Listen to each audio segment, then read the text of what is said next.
Welcome, everyone, to the Learning Loop podcast, your best source for educational insights and trends. I'm Chris, your host.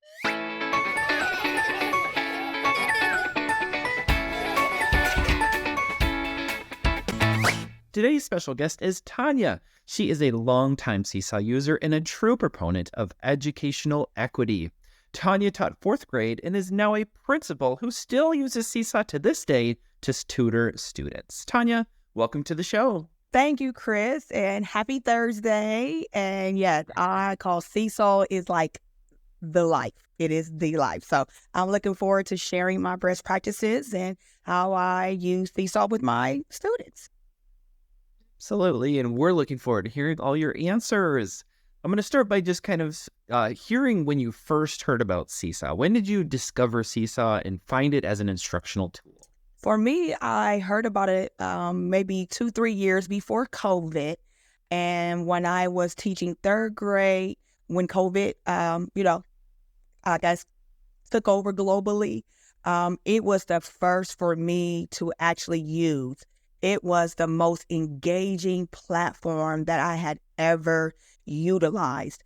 And even when we came back into the classroom in 2021, my students are multicultural. So we were able to use that facet in so many other ways. And it also garnered respect as well as relatability to families, to community leaders, as well as my youth. They got to really, it was almost like this student-led component. I call it like the AI before the AI, which is what I call Seesaw. So good, so good. I love hearing that you were able to find this as a solution for your students who have a multicultural background. Was there anything specific about Seesaw that really just helps students who are multilingual learners to find success with this platform? For me, it was those informed decisions, that formative assessment.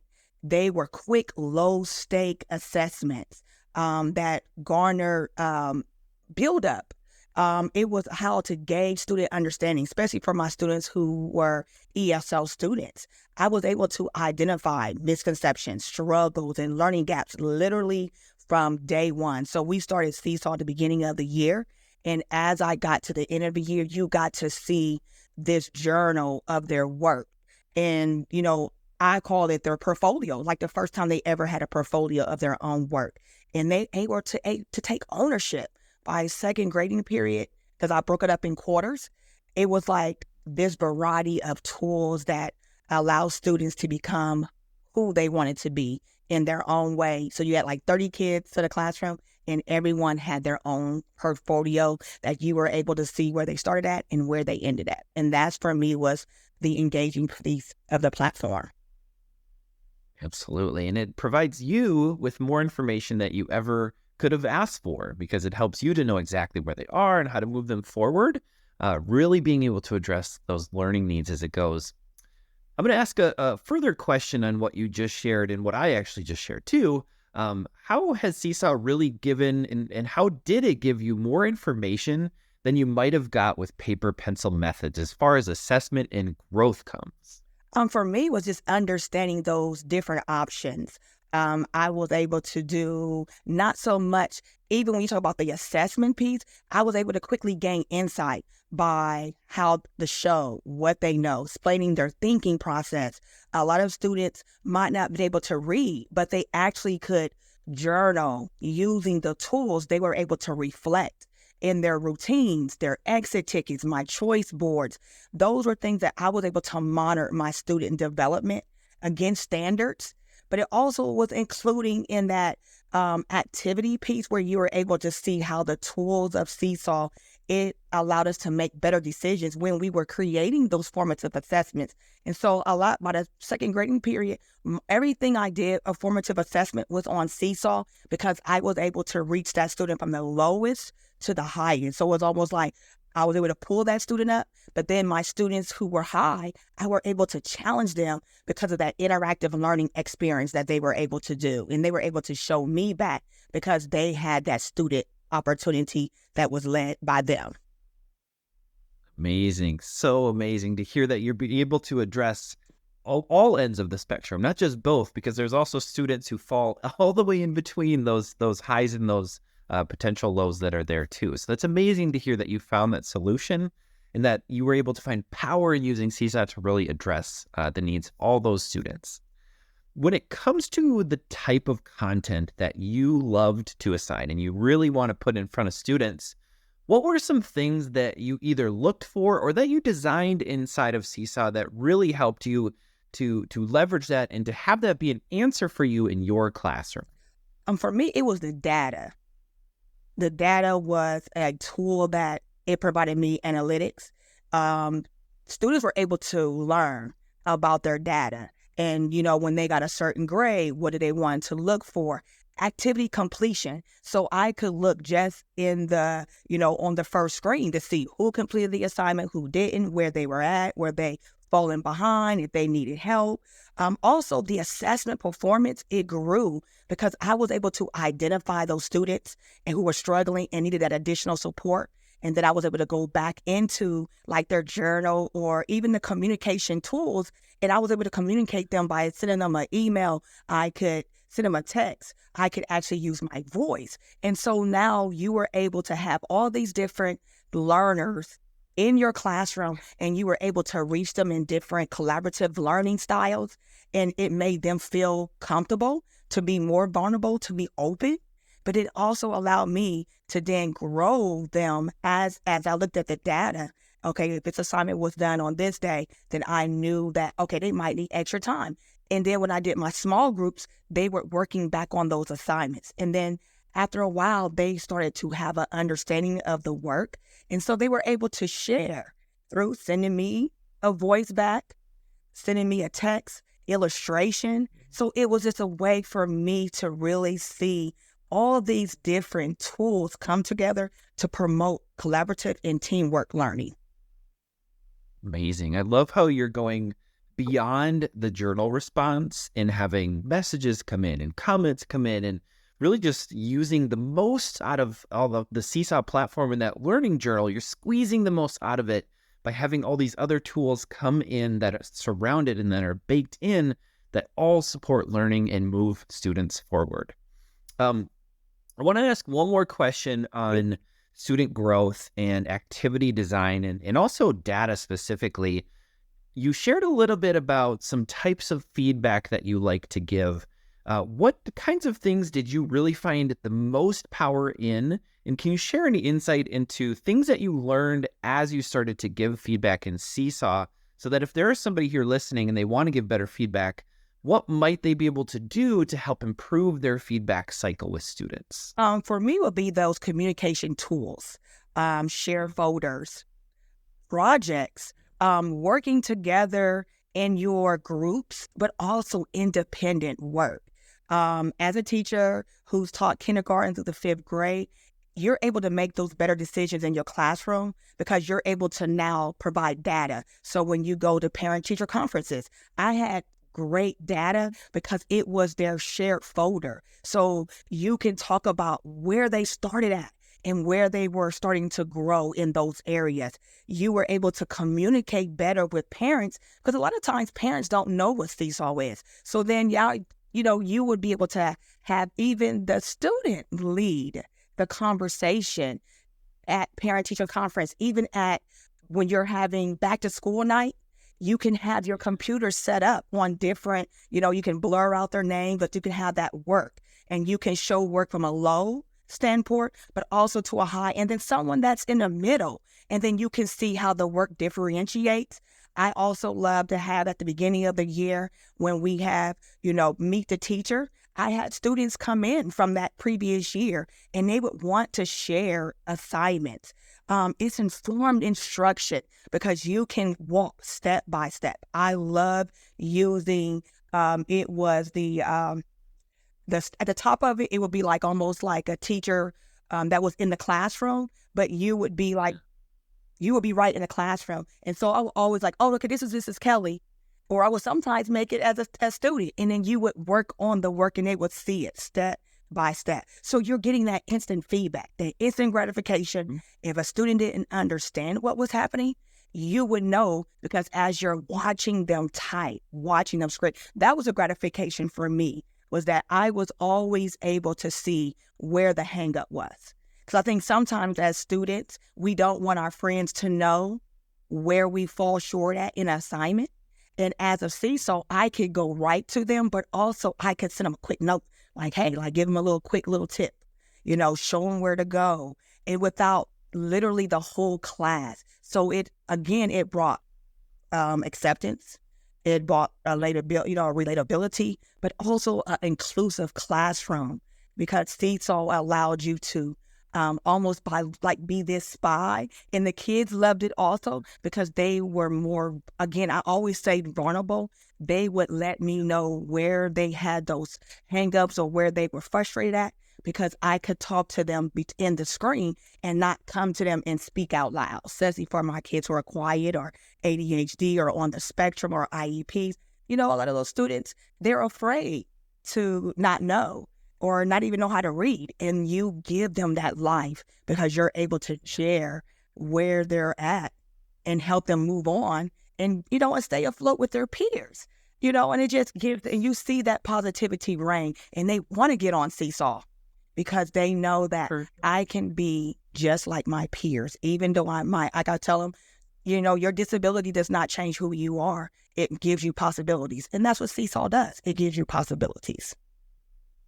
Absolutely. Totally allowing everybody to find success using the easy-to-use platform and stepping in. And I think one thing that you spoke to is your ability to understand where your students are helps to then inform you to then deliver better instruction. And so you're creating this symbiotic relationship between how the students are growing and what they're contributing into their journal, to then how you use that to provide better, more powerful instruction that's catered to exactly what they need. So it's so amazing to hear that you found that perfect balance and really allowed you to essentially change your instruction through the use of Seesaw in your classroom. And it does. That formative is the formative assessment. You still got to do the standards, but I tell them you can take it to the next level, because then you're able to differentiate the assignment in the assignment through the tools.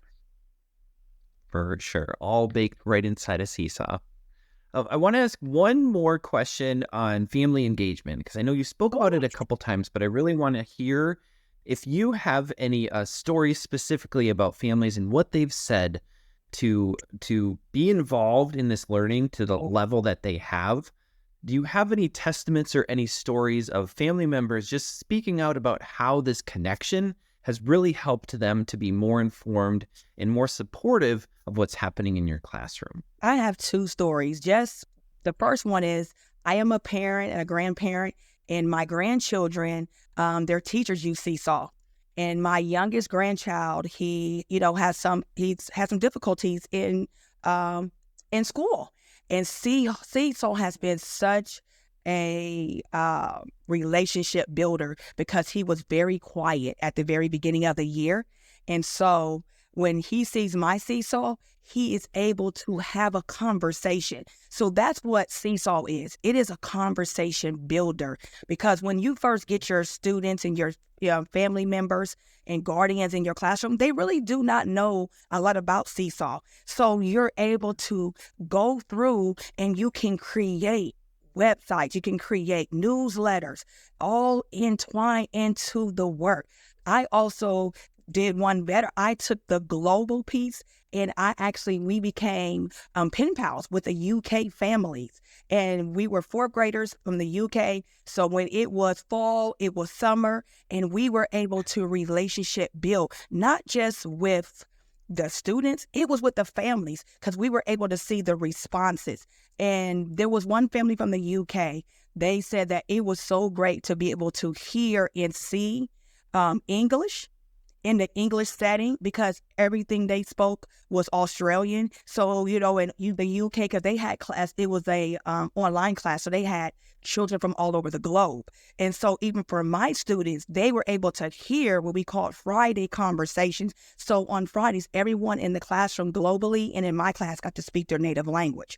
So it built a relationship. It built inclusiveness, so that when you come in, your children are multicultural, even children who just want to be accepted, and families are, they don't really like the digital. You really can have a presence of showing them how Seesaw plays a role in the communication. So I didn't even do newsletters anymore. My newsletter was literally from Seesaw. So the first 3 weeks of school, it was getting everyone on. So it became a game of getting all my parents on. And then my parents got gift cards if they were the first one, if they were the last one, hey, if they got the other families involved. So it became this relationship builder. So by the time we got to right about Christmas, families knew who each other were. It was students knew who each other were, so that when you have, things that happen in your classroom and conflict resolution, you can have that building of Seesaw. It's like a quick email. It's a quick text. Hey, they did a great job. They're looking for that. If they're looking for that feedback, where parents would come into my classroom and say, hey, Miss Kelly, you didn't send us a weekly update. Oh, I forgot. They wanted to know what their child was doing. They were able to see the journal that we created. So they got to see this portfolio. And so throughout the years that I've been using Seesaw, many, many families, even now, have been able to look back. Because if their kid goes to the same school, and they'll be able to look back and say, hey, Miss Kelly, my kid started in your class, and now they're doing this with these tools. You're able to capture, and back, and you're able to download. That was another thing for me. I was able to download some of the assignments and some of those great things and hang them on the wall, send them home to families. It is create such a multimodality of tools. It just brings a deeper insight where families, they want to know more, because they get to see their work. Families are busy, and they'd rather get on it, just like Facebook, they'll get on Seesaw before they look at a paper and a book back. And so I would just send home a QR and say, hey, look at your child's work through the QR code. Scan it. Oh my God, Miss Kelly, that's the best thing ever. A QR code, scan it in the, while I'm in the car, sitting, waiting for them at practice, and there's all their work. Work that wasn't completed, I can share. But it's just another way to target and guide instruction. But it also gave students the leading. It gave families. So over the 4 years, I would say 5 years I've used Seesaw, I have been at 100% of families being logged in, participating. The first 9 weeks of the grading period, I had all my families. And most of the time I had 85 students in a year, because I had 3 classes, and all of the 85 families would be logged in my Seesaw. Wow, that's so amazing. So amazing. And it's a testament too of the importance that you put on it, because as a teacher what it means to you, what it means to your students, and honestly what it means then to those families to all be a part of the learning as it comes. And so you emphasize that, you prioritize that, because you knew the power that came with it. And then as people joined, they understood it, because they became a part of the learning and a part of that understanding as well. And students students understood it, because last year students would be like, you better get on it, because Miss Kelly, she got little prizes for you. So the families would already come into my class like, where's it at, Miss Kelly? Where's the QR code? So it was always like you're building up on each year to each year. So the kids would be the word of mouth for you. Those next year students like, hey, Miss Kelly's using Seesaw, and, this day, and we had the fun with the choice boards. We let families give us, hey, what do you want the choice board to look like? And then families like, oh my God, I get to choose the DJ of the day. So it was just a great way to enforce and bring in without having to pull teeth for families. They automatically wanted to, because you would make them a part of your school family. Absolutely, for sure. Love it, love it, love it. We have 2 quick questions before we close up. The next question is our loopy question, and this is just a silly question we ask all of our guests. If you won a free vacation to anywhere in the world, where would you choose to go? I want to go to Hawaii. I want to go see Pearl Harbor, and there is a whole science unit on Seesaw about the Pearl Harbor and about the lava, and I want to touch and feel real lava. So that would be one of my bucket lists, is to go to Hawaii and go see a real volcano. There you go. So amazing. Hopefully not hot lava. I know. That's the cooled off lava, that's the hard stuff. Yeah. But that sounds like an amazing vacation. I wish that I could just grant it and say, You're going." It's like Oprah would just give you a free vacation, but I can't do that. Our final question is that, we often have people who might be new to education, new to Seesaw. If they listen to this episode and they're like, I want to get better at understanding my data, I want to get better at using Seesaw, what are the one or two things that you would say to this teacher to just kick them off on their journey of learning and continuing to grow using Seesaw in their classroom? I would tell them first off is to utilize the analytics of Seesaw. It's going to provide teachers with data on your student engagement, activity completion, and assessment performance. But the data is also, you're going to be able to identify your students, struggling and need that support. And then my last one would be the journal. I cannot say that enough. It is at the very end of the year, you can print off this journal and make it a portfolio. And it's almost like this workforce development. They're learning life skills. And if you start it from the beginning of the year and introduce it, as you're introducing the tools, you have almost like this, you have a book that they can take home, and you have a book that you can use. I use it all the time for data for my IEP meetings. I use it for back to school meetings, for teacher performances. Even when I have my teacher meetings, I'm always able to bring in my high, my low, and my middle through my data. And it's literally right there. And it gives you that communication builder. So even when you don't know really what to say, you can look at the data, look at the communication tools, and you can be able to see where they're kind of falling short, where they're rising at, where they're growing, and where they need that support. And that's a lot of things, a lot of times that what families want to know. Where can my child grow? And as a teacher, sometimes we look at all the old school data and the data and just we're like, oh my gosh, and what do we need? Seesaw, literally right there. It's communication. And that's what I'm big on. Because when you have communication, I call Seesaw that life is that circle. And that's what that is. Perfect.